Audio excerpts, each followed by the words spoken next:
The Sikorsky R-4, a hero in the skies, the dawn of helicopter combat and rescue. The story of the Sikorsky R-4, often heralded as the first helicopter to truly prove its worth in combat, is a tale of ingenuity, courage, and a momentous leap in aviation history. In the midst of the harrowing days of World War II, as battles raged across continents and the world seemed on the brink of chaos, a quiet revolution was unfolding in the skies. The helicopter, a machine once thought to be a mere figment of imagination, was about to change the course of history forever. It was March 1944, and the winds of war were blowing fiercely across the treacherous jungles and rugged mountains of the China-Burma-India Theater (CBI). This region, with its vast stretches of uncharted wilderness and hostile enemy forces, had become a nightmare for the Allied forces. Downed pilots, soldiers trapped behind enemy lines, and wounded men in need of urgent medical attention found themselves stranded in places no regular vehicle could venture. The ground war was brutal, but it was in the air where a new kind of hope was about to take flight. The landscape of this theater of war was unlike any other. Dense, towering jungles, steep mountains, and treacherous riverbeds formed an impenetrable barrier. Every mile gained by the forces came at a high price.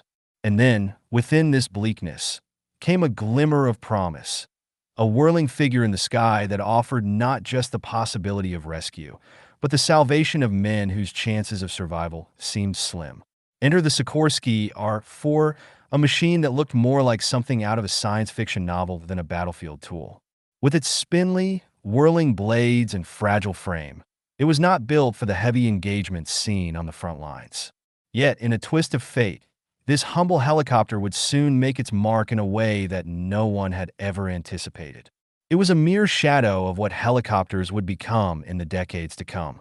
Yet in this moment, it was a beacon of hope, the harbinger of something revolutionary. The mission that would define the R-4's place in history began like many others in war, a desperate call for help.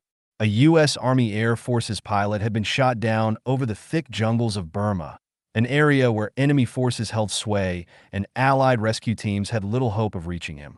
The jungle was dense, the terrain treacherous, and the enemy ever watchful. For those who knew the gravity of the situation, the thought of rescuing the downed pilot seemed like a near impossibility. There were no established roads, no waiting convoys, no tanks or jeeps to navigate the unforgiving landscape. It was a place where survival was often as much about luck as it was about skill. But that's when the R-4 came into play, a tiny whisper of hope against the roar of war. As the pilot in the R-4 prepared to fly into the heart of enemy-controlled jungle, he was not simply a pilot. He was a pioneer, one of the first to push the limits of what was possible in an aircraft that was still being refined. The R-4's blades cut through the air with a distinct whirring sound, a mechanical hum that was a far cry from the roaring engines of warplanes. And yet, it was this very fragility that made it possible for the R-4 to do something that others couldn't: hover silently above dense jungle, swoop into tight spaces, and land in places no other aircraft could reach. Pilots who flew the R-4 were pioneers in their own right. As they steered the fragile, clattering machine through the thick cloud cover, they were in uncharted territory. The R-4's blades cut through the air with a distinct whirring sound, and the sheer fragility of the machine made it an unlikely hero. As they descended into the heart of the jungle, the world below seemed silent, save for the sound of their rotors and the flutter of tension in the air. The temperature and humidity would often overwhelm the unprepared, but the pilots pressed on, driven not just by duty, but by a shared belief in the importance of their mission. They were flying blind, both literally and figuratively, into enemy-held territory, unsure of what awaited them. Yet, fueled by the courage of those who had pioneered rotary wing flight, they pressed on with a singular focus. The moment they spotted the downed pilot, something extraordinary happened.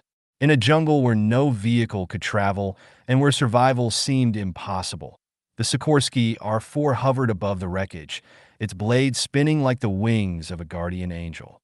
The pilot, bruised but alive, was lifted from the clutches of death and carried to safety in a machine that had only recently been thought of as a mere experiment. This mission was a triumph not just of technology, but of human resilience, innovation, and the willingness to take risks for the sake of others. The pilot's rescue was not just a personal victory, it was a symbolic moment for aviation itself. This rescue mission became a symbol of hope, a shining example of what this new machine, the helicopter, could achieve. It wasn't just about bringing one man to safety. It was about what helicopters could offer in the future. The Sikorsky R-4 wasn't designed for battle. It was not armed with rockets or machine guns. It was a lifeline, an unexpected savior. It demonstrated the power of aviation in saving lives, a role that would come to define the future of helicopters in warfare. Its potential, as a tool for both combat support and humanitarian aid, was now clearly recognized. The world had witnessed the emergence of a new kind of aerial warfare, one in which saving lives became as important as taking them. As the war continued, the Sikorsky R-4 became a vital part of the Allied forces' arsenal, but not for reasons that one might think. It wasn't its ability to destroy enemy forces that made it a game changer. It was its ability to save lives, to reach places no other vehicle could, to transport supplies, to evacuate the wounded from the jaws of death. It was the first true air ambulance, its whirling blades a symbol of hope amid the horrors of war.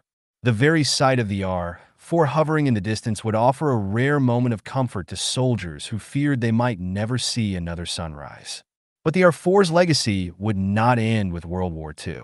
In the years that followed, it laid the groundwork for the development of more advanced helicopters. But its place in history would always remain special. It was the first of its kind, a machine that proved the theory of vertical flight and saved countless lives, all while doing so with an elegance and simplicity that belied its importance.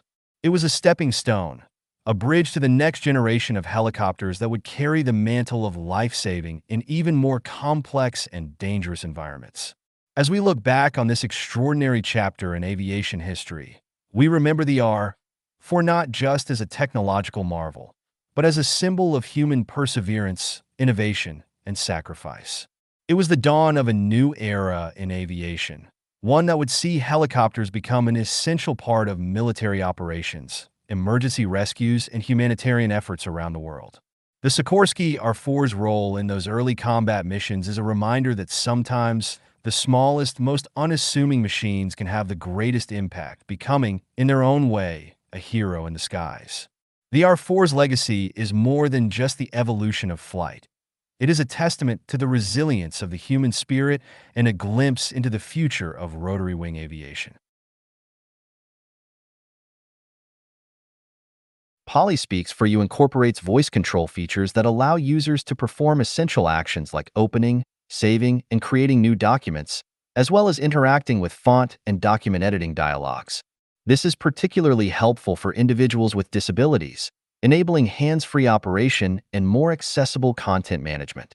Below are some of the voice control functionalities designed for ease of use. 1. Voice-commanded document handling. Open document. Users can say commands like open document, followed by the file name or location, and Poly will open the document for them. Save document. Commands like save document as or save allow the user to save their work without needing to manually click on buttons. Poly can also handle saving with specific file names or locations as dictated. A new document. A simple voice command such as create new document or start new file will initiate a fresh document in the app. A closed document. Commands like close document or exit can be used to close the current document. 2. Font dialog voice controls. Font style. Users can control font settings by saying change font to Arial or set font at Times New Roman. This would change the selected text's font style. A font size. Commands like increase font size or decrease font size adjust the text size according to user preferences. A font color. Users can use commands such as set font color to red or change font to blue to personalize the text color. 3. Voice-commanded document editing. A text formatting. Commands like bold text, italicized text, underline text, or strikeout text allow users to edit their document easily. For example, saying bold this text will apply bold formatting to the selected text. Alignment. Users can command alignment changes by saying align left, align center, or align right. A text insertion. A user can say insert text, and the software will insert the given text at the current cursor position. A text navigation. Commands such as go to the top, scroll down, or move to the next paragraph enable users to navigate the document without the need for a mouse or keyboard. 4. Voice-activated help and assistance. Help commands. Users can ask questions like, "What can I do?"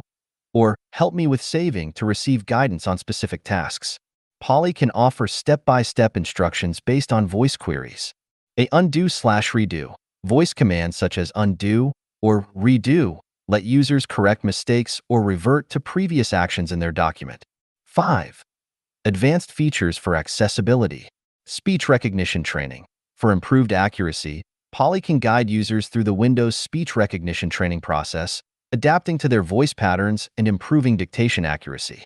A text-to-speech for editing. Users can have text read aloud to them while editing, making it easier to spot errors and refine their documents. These voice-controlled features make Poly Speaks for You an accessible tool for individuals with disabilities, particularly those with visual impairments, mobility issues, or other conditions that limit their ability to use traditional input devices. The hands-free operation helps users maintain independence and improve their document management and editing experience. If you've enjoyed this video, don't forget to hit the like, share, and subscribe buttons to stay updated with more content. The creator of Poly Speaks for You has always been driven by a passion for giving a voice to those who need it most. Whether it's through text-to-speech technology or voice recognition, the goal has always been to create tools that help individuals, especially those with disabilities or learning challenges, communicate and interact with the world in a way that is meaningful and empowering. The stories shared, such as those about the sailors aboard the HMS Victory, are not just about reliving history, they are about the power of voice. Through Poly Speaks for You, the creator saw an opportunity to use storytelling as a medium to convey courage, strength, and resilience, much like the sailors of the past. These stories are intended to inspire and engage users, reminding them of the importance of their voices, both literally and metaphorically. The idea behind these stories is to showcase how technology, particularly speech technology, can be a tool for preserving history, while also empowering users with the capability to share their own narratives. By blending history with technology, the creator of Poly Speaks for You aims to demonstrate how powerful a voice can be in shaping and sharing our world, past and present. In a sense, these stories represent more than just entertainment. They are a way for the creator to give a voice to history, to connect with users in a deeply human way, and to remind them that their voices matter, whether they are telling their own stories or those of others. The creator's work in developing Poly Speaks for You is never just about making a functional tool. It was about making sure that every voice had the power to be heard. If you've enjoyed this video, don't forget to hit the like, share, and subscribe buttons to stay updated with more content. This content has been adapted from the powerful features of Poly Speaks for You, South Africa's leading accessibility software. Learn more at www.polyspeaksforyou.co.za. We invite you to support this meaningful dyslexic initiative, crafted and developed by an individual who personally understands the challenges of dyslexia.